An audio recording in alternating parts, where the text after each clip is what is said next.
ನೇತ್ರಾವತಿ ನದಿ ತೀರದ ಅರಣ್ಯ ಪ್ರದೇಶದಲ್ಲಿ 17ರಿಂದ 18 ಪಾಯಿಂಟ್ಗಳ ಪೈಕಿ ಉತ್ಖನನ ಆಗುತ್ತೆ. ಏನೂ ಸಿಗೋದಿಲ್ಲ, ಕೆಲವೊಂದಷ್ಟರಲ್ಲಿ ಏನೋ ಒಂದಷ್ಟು ಸಿಗುತ್ತೆ. ಇದಾದ ನಂತರದ SITಯ ಮುಂದುವರೆದಂತಹ ತನಿಖೆಯಲ್ಲಿ ಈ ಬುರುಡೆ ಗ್ಯಾಂಗ್ ಏನು ಸೃಷ್ಟಿಯಾಗಿದೆಯಲ್ಲ, ಇವರುಗಳ ಪ್ರಮುಖರಲ್ಲಿ ಒಂದು ರೀತಿಯಲ್ಲಿ ಭಯ ಢವಢವ ಶುರುವಾಗುತ್ತೆ. ಅದರಲ್ಲೂ ಕೂಡ ಈ ಚಿನ್ನಯ್ಯನ ಹೆಸರು ಹೊರಬರುತ್ತೆ, ಆತನ ಮಾಸ್ಕ್ನ ತೆಗೆಯಲಾಗುತ್ತೆ, ಮುಖವಾಡನ್ನು ಕಳಚಲಾಗುತ್ತೆ. ಎಲ್ಲದರ ನಂತರದಲ್ಲಿ ಈ ಪಿತೂರಿಯನ್ನು ನಡೆಸಿರುವಂಥ ಇಡೀ ಗ್ಯಾಂಗ್ಗೆ ಒಂದು ರೀತಿಯಲ್ಲಿ ಭಯ ಶುರುವಾಗ್ಬಿಟ್ಟಿದೆ. ಯಾಕೆ ಅಂತ ಹೇಳಿದ್ರೆ, ಇದೆಲ್ಲದರ ಹಿಂದೆ ಯಾವ ರೀತಿಯಾದಂಥ ಷಡ್ಯಂತ್ರ ರೂಪಿಸಲಾಗಿದೆ. ಆ ಬುರುಡೆ ಇಟ್ಕೊಂಡು ಈತ ಚಿನ್ನಯ್ಯ ಎಲ್ಲೆಲ್ಲಿಗೆ ಬಂದ, ಇವ್ರ ಟೀಮ್ ಏನಿದ್ರ ಇವ್ರು ಇದನ್ನ ಇಟ್ಕೊಂಡು ಡೆಲ್ಲಿಗೆ ಹೋಗಿದ್ಯಾಕೆ, ಯಾವ ರೀತಿಯಲ್ಲಿ ಸಂಚನ್ನ ರೂಪಿಸಿದ್ರು, ಯಾತಕ್ಕಾಗಿ ರೂಪಿಸಿದ್ರು, ಇದೆಲ್ಲವೂ ಕೂಡ ಚರ್ಚೆ ಆಗ್ತಾ ಇರುವಂಥ ವಿಚಾರ. ಎಸ್ ತಿಮ್ಮೇಗೌಡ್ರೆ, ನಿಮಗೆ ಕೇಳುವಂಥ ಪ್ರಶ್ನೆ, ಈ ಬುರುಡೆ ಇಟ್ಕೊಂಡು ಈತ ಅಲ್ಲಿ ಅವನೇ ಹೇಳುವಂತೆ ಹೂತಾಕಿದ್ದೆ ಎತ್ಕೊಂಡ್ಬಂದೆ ಅಂತ ಹೇಳಿದ, ಎತ್ಕೊಂಡು ಸೀದಾ ಸೇಲಂಗೆ ಹೋಗ್ತಾನೆ, ಸೇಲಮಿಂದ ಬೆಂಗಳೂರಿಗೆ ಬರ್ತಾನೆ, ಬೆಂಗಳೂರಲ್ಲಿ ಯಾರನ್ನೋ ಭೇಟಿ ಆಗ್ತಾನೆ, ಅಲ್ಲಿಂದ ಡೆಲ್ಲಿಗೆ ಹೋಗ್ತಾರೆ, ಪುನಃ ಬೆಂಗಳೂರು, ಪುನಃ ಧರ್ಮಸ್ಥಳಕ್ಕೆ ಹೋಗಿ ಶರಣಾಗತಿ ಆಗ್ತಾನೆ. ಇಷ್ಟೆಲ್ಲವೂ ಯಾಕೆ ಅಂತ ಇದೆಲ್ಲ ಒಂದು ಷಡ್ಯಂತ್ರ ಕ್ಲೀನಾಗಿ ಗೊತ್ತಾಗ್ತಾ ನೋಡಿ, ಪ್ಲ್ಯಾಂಡ್ ಷಡ್ಯಂತ್ರ. ಇದ್ರ ವಿರುದ್ಧನೇ ನಾವು ನೆನ್ನೆ ಯಾತ್ರೆ ಮಾಡಿದ್ದು, ಆ ಸತ್ಯಯಾತ್ರೆ ಅಂತ ಮಾಡಿದ್ದೆ. ಅದಕ್ಕೋಸ್ಕರ ನಾವು ಇವತ್ತು ಆಗ್ತಾ ಇರ್ತಕ್ಕಂಥ ಅಪಪ್ರಚಾರದ ವಿರುದ್ಧ ಈ ಕಾಂಗ್ರೆಸ್ ಸರ್ಕಾರ ಷಡ್ಯಂತ್ರ ಏನಿದೆ, ಇಂದಿನ ಷಡ್ಯಂತ್ರ, ಅಪಪ್ರಚಾರದ ಷಡ್ಯಂತ್ರ ಏನಿದೆ, ಅದು NIA ತನಿಖೆ ಆಗಬೇಕು.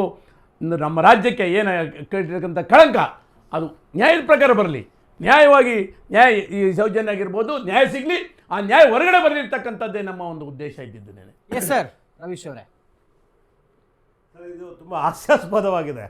ಎಷ್ಟು ಹಾಸ್ಯಾಸ್ಪದವಾಗಿದೆ ಅಂತ ನಾನು ಆಗಲೇ ಹೇಳಿದ ಹಾಗೆ, ಸತ್ಯವಾಗಲೂ ಇದು NIA ಅವಶ್ಯಕತೆ ಇಲ್ಲ. NIA ಏನು ಗೊತ್ತಾ, ಈಗ ಯಾವ್ಯಾವುದು ನಮ್ಮ ಕೇಂದ್ರ ಸರ್ಕಾರದ ಅಧೀನದಲ್ಲಿರೋ ಎಲ್ಲ ಇಂಡಿಪೆಂಡೆಂಟ್ ಬಾಡೀಸ್ ಸಂಸ್ಥೆಗಳಿದೆ, ಅದನ್ನು ದುರ್ಬಳಕೆ ಮಾಡ್ಕೊಳ್ಳೋದ್ರಲ್ಲಿ ಮೋದಿ ಮತ್ತು ಅಮಿತ್ ಶಾ ಅವ್ರ ಸರ್ಕಾರ ಅತ್ಯಂತ ಯಶಸ್ವಿಯಾಗಿದೆ. ಅದನ್ನು ಎಷ್ಟು ಬೇಕೋ ಅಷ್ಟು ದುರ್ಬಳಕೆ ಮಾಡಿದ್ದಾರೆ. ಅದಕ್ಕೆ ಮೊದಲನೇ ಬಲಿಯಾಗಿದ್ದು ನಾವೇ.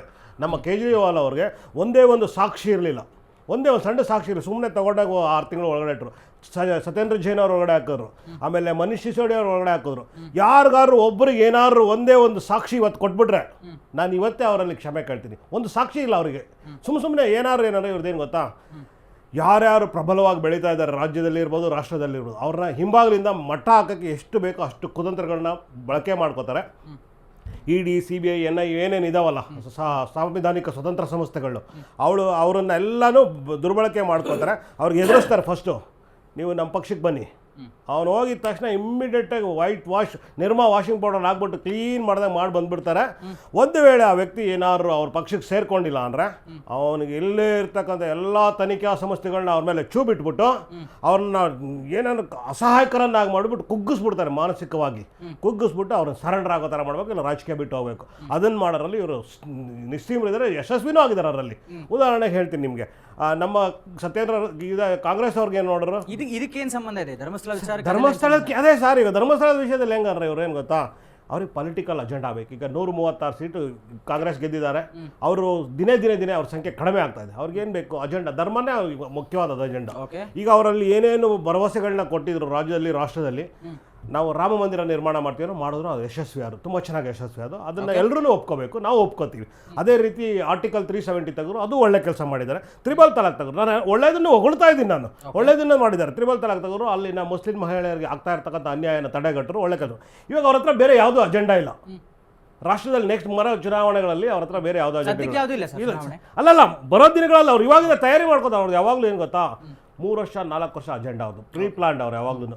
ಅದಕ್ಕೆ ಯಾವುದಾದ್ರು ಒಂದು ವಿಷಯ ಸಿಕ್ಕರು ಅದನ್ನು ಚೆನ್ನಾಗಿ ಹೈಲೈಟ್ ಮಾಡ್ಕೊಂಡು ವಿಪರೀತ ಪರಿಣಾಮಗಳನ್ನು ತನ್ನೆಡೆಗೆ ಪರಿಣಾಮಕಾರಿಯಾಗಿ ಬಳಕೆ ಮಾಡ್ಕೊಳ್ಳಲು ಯಾರು ನಿಸ್ಸೀಮರಿದ್ರೆ ಅದು BJP ಅವರು. ಅವ್ರು ಯಾವಾಗಲೂ ಅಜೆಂಡಾ ಧರ್ಮ ಅಂತ ಬಂದರೆ ಅವರಲ್ಲಿ ಹಾಜರಾಗ್ತಾರೆ.